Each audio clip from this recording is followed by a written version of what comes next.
I am 81 years old, and most of the people I spent my life trying to impress are either dead or they never knew my name the way I thought they did. That is not easy to say, but I am saying it because I have maybe a few good years left where my mind is still clear enough to say things that matter, and I would rather spend that time being honest than comfortable. So let me tell you about 40 years of my life, not the version I used to tell at dinner parties, the real one. I grew up without much. My father worked in a sheet metal shop his whole life, and he was a quiet, dignified man who never complained, but you could see it in his posture. The weight of being overlooked. I told myself from a very young age that I was not going to be overlooked, that people were going to know who I was, that I was going to earn something that couldn't be taken away. I don't think that's an unusual thing for a young man to feel. I want to be clear about that. I wasn't foolish, I wasn't broken, I was just someone who had decided that respect was the thing worth having, and I went after it the way some men go after money or land or faith. Completely. Without much questioning, I got my first real job at 24, an engineering firm, mid-sized, regional, the kind of place where if you worked hard and kept your head down for 10 years, you could move up.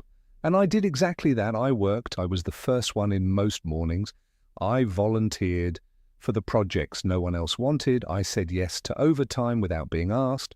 My wife, her name was Carol, she used to say, you don't have to prove anything to them.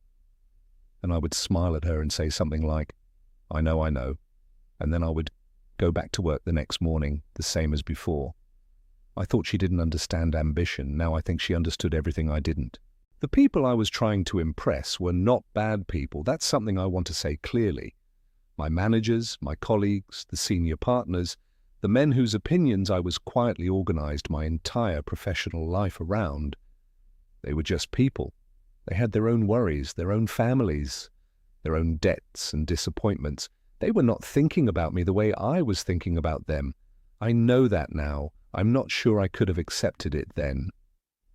When you are 34 years old and you want something badly, you construct a version of the world where your effort is being watched and measured and will eventually be rewarded. You have to believe that, or the effort stops making sense. But I would go home on a Friday night, after staying late, after finishing something I was proud of, and I would sit in the kitchen and Carol would ask how the week went, and I would talk for 20 minutes about people at the office. What so-and-so had said, whether my name had come up in the right meeting, whether I was being seen. She would listen. She always listened. But looking back, I can see what I could not see then. She wasn't asking about the office. She was asking about me. I didn't know the difference. Our children were young during those years. A daughter, Renee, and a son, Patrick. Good kids. Easy kids, honestly. They didn't demand much from me, which I think I told myself meant they were fine, that Carol had things handled, that being a provider was its own form of presence. There were things I missed. Not everything. I want to be fair to myself, but enough. School performances, Saturday mornings. The small, unremarkable afternoons that I have since learned are actually where a family lives. I was not a neglectful father, but I was an absent one in ways I didn't have language for at the time. Patrick is in his 50s now. We have a decent relationship, but there is something careful about it, something slightly formal. And I think he built that formality because he had to. Because when he was young and needed me to just be in the room, I was often somewhere else in my head, thinking about work, thinking about how I was perceived, thinking about everything except the boy sitting across from me. You can't go back and sit in those rooms again. That is one of the things that keeps me up at night. I was passed over for a promotion in my mid-40s, a position I had been working toward for close to 8 years. They gave it to a younger man who had been with the company for 3 years. He was good. He was genuinely talented. I don't hold anything against him. But I remember sitting in my car in the parking garage that afternoon for a long time, not crying, just sitting. And what I felt was not so much the loss of the position itself, it was something more disorienting. It was the first time I had a clear, quiet thought that these people did not see me the way I saw myself, that all those years of staying late, of being dependable, of shaping my entire life around their opinion of me, it had registered somewhere between fine and adequate in their minds. I went home, I told Carol, she held my hand, and I went back to work on Monday because what else do you do? But something shifted. I just didn't let myself look at it directly for another 15 years. Carol got sick when she was 67, cancer.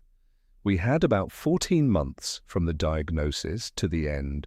Those 14 months were the most present I had been in our marriage. I'm ashamed to write that sentence, but it is true. I was there. I was finally actually there. I drove her to appointments. I sat with her. I learned how she took her tea, which sounds absurd to say, or that I had to learn something so small after 40 years. But I had been so far away for so long that the ordinary details of her daily life had somehow become unfamiliar to me. She forgave me. She was not a bitter woman, and she did not spend those months settling scores, but once, near the end, she said something quietly, almost to herself. She said, "I just wanted you to want to be home." She wasn't angry when she said it. That almost made it harder to hear. She died on a Tuesday morning in March. The room was very still. Renee was there. Patrick drove through the night to make it. I sat with her for a while after. And in that silence, the 40 years I had spent performing for people who were mostly indifferent to me felt like something I could finally see the full shape of. It was enormous and hollow at the same time. It has been 11 years since Carol died. I live alone in a house that is too big. I have friends, fewer each year, and my children call, and I am grateful for all of it. But I want to tell you what respect actually turned out to be worth. Not nothing, I want to be precise. The career gave us stability. It gave my kids opportunities they might not have had otherwise. I'm not saying none of it mattered, but the people whose approval I organized my life around, the ones whose opinions I quietly measured my worth against for decades. Most of them don't know where I live. Most of them have not thought of me in years. A few of them are gone. Not one of them was there on a Tuesday morning in March. If you are younger than me, and you probably are, I'm not going to tell you what to do. I don't think that's my place. And honestly, I don't think it would help. We all have to learn things at the pace life allows us. But I will tell you what I wish I had understood. The people you are trying to impress are busy trying to impress someone else. That's not cynicism. It's just how most of us are built, and there is no shame in it. But if you can see it clearly while you still have time, it changes the math. It changes where you put your attention. The ones who are actually watching you, who are actually waiting for you, they tend to be quieter about it. They don't evaluate you at annual reviews. They just notice when you're present and when you're not. And they carry that with them, one way or another, for a long time. I don't say this to make anyone feel guilty. Guilt at my age seems like a luxury I can't afford, and a punishment that serves no one. I say it because Carol deserved better from me, and I knew it then in some vague way. And I looked away from the knowing for 40 years. And I think about that. I think about it most days.